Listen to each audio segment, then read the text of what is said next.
Hi there, I'm Charlie, and I am once again delighted to be working with Paradox Interactive to create some tutorials for you covering Prison Architect 2. In the previous videos, I showed you how to build the structure of your facility and how to configure and equip your facility for prisoners and staff. And today, we're taking a look at the needs that those prisoners will have once they enter your prison, and a few strategies that you can use to keep your prisoner needs in check in Prison Architect 2. Let's get started. Every prisoner that enters your glorious facility has needs, some much more important than others. It may surprise many new wardens to learn that their job isn't just to take them in and keep them in, but also to keep them satisfied in their condition as well. You see, you're being paid to keep them away from the general population and society, but in order to do that with as little headache as possible, you'll want to make sure that they aren't too angry or frustrated by neglecting their needs. Otherwise, you'll find yourself with riots and prisoners constantly attacking your staff and destroying your property. In the info panel on the right side of the screen, there's a needs view. Clicking that will show a highlight of every prisoner with needs, with a color range representing how well their needs are met. Green is good, shifting in hue to red, which is not so good. Let's take a look at what those needs are and how to fulfill them so that they don't become a pain in your butt. There are three classifications of needs in order of importance: essential, well-being, and enrichment. Essential needs are the needs that all living human beings have, and you'll need to provide every prisoner with a way to deal with every single one of them every day.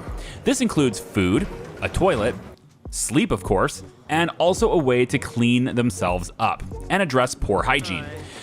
These are done simply by providing food in the canteen and an adequate amount of time to consume it, as well as a dedicated sleep schedule that's got sufficient length, a toilet in their cell, and access to a shower or a sink or other items that address hygiene.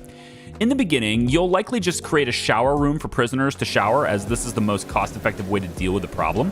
And be sure that you have a regime slot for showers or free time access to the schedule that allows for them to use it as well. Otherwise, you'll have a shower, but they won't be able to use it.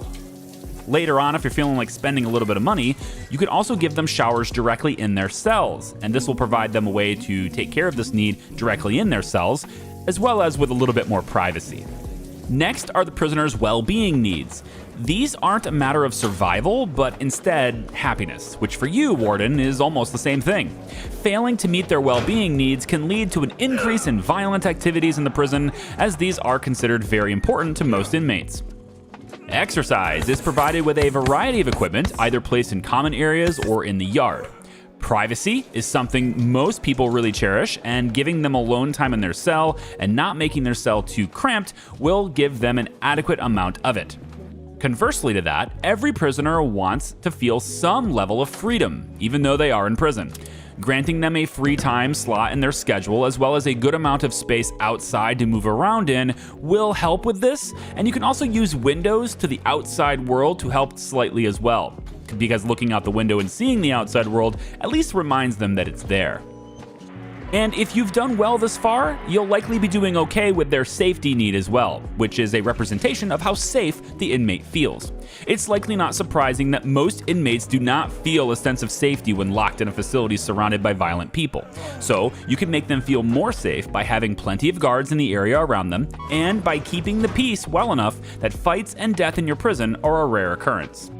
Finally, we have their enrichment needs. These are the least important for a stable prison technically, but I think you'll find that you're having much more success and can handle larger facilities in Prison Architect 2 if you can conquer them. In most cases, enrichment needs can be catered to in a manner that satisfies fulfilling multiple needs at once, so look for that opportunity when building out your rooms. The first enrichment need is social.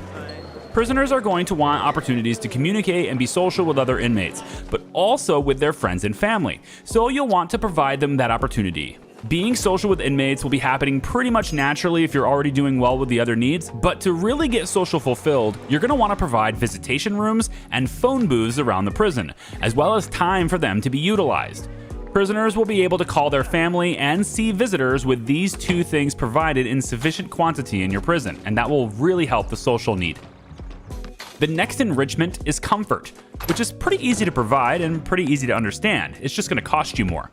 Having higher quality places to sit or higher quality beds and toilets in their cells, as one of many examples, will mostly take care of this need. And as you go through bureaucracy and unlock new items, you'll see more opportunities to enrich the prisoners' experiences and give higher quality versions of the same items you were already going to use. These are kinds of the same things that you like, so take out your pocketbook, Warden. Stop being cheap. Give the gift of comfort. Another opportunity to fulfill multiple needs at once is their recreation need, which is satisfied the more time they can spend with equipment in the yard, but they can also gain some fun from watching television, or listening to the radio, or painting a picture of their great Aunt Margaret, bless her soul, or playing chess with other inmates, or even reading a book off the shelf, assuming they know how to read.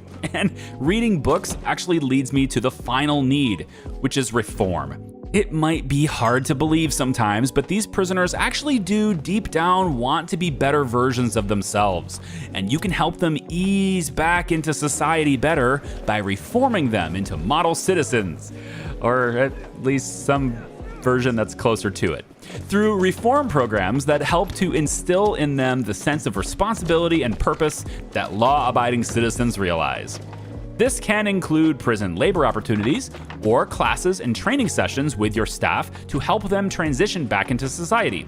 We'll be covering programs much more in depth in a later video. So now that you know all about the needs in Prison Architect 2, you might be curious on how well you're actually doing on more than just an individual prisoner basis. Visiting the administration menu, there is a Prisoner Needs tab at the top, which will display a prison-wide overview of the state of your prison as it relates to the needs of all prisoners. Clicking an individual need will isolate the right side display to a breakdown of how that specific need is being catered to in your prison. If you see orange or red in this circle, it's likely a sign that you have some room for improvement. Of course, sometimes it's just going to be nearly impossible to satisfy the needs of some prisoners, as not all prisoners are as understanding or patient as you want them to be. Some prisoners are addicted to substances, for example, or are just hell-bent on watching the world burn. And the higher the security level of prisoners that you have in your facility, the more likely it is that they have difficult to deal with traits that make fulfilling their needs a much bigger challenge. Make sure you get yourself subscribed to the Paradox Interactive channel here on YouTube so that you don't miss any of the future tutorials being showcased here in the future. My name is Charlie. I thank you for joining me on this adventure in Prison Architect 2, and I hope you have a wonderful day. Bye-bye.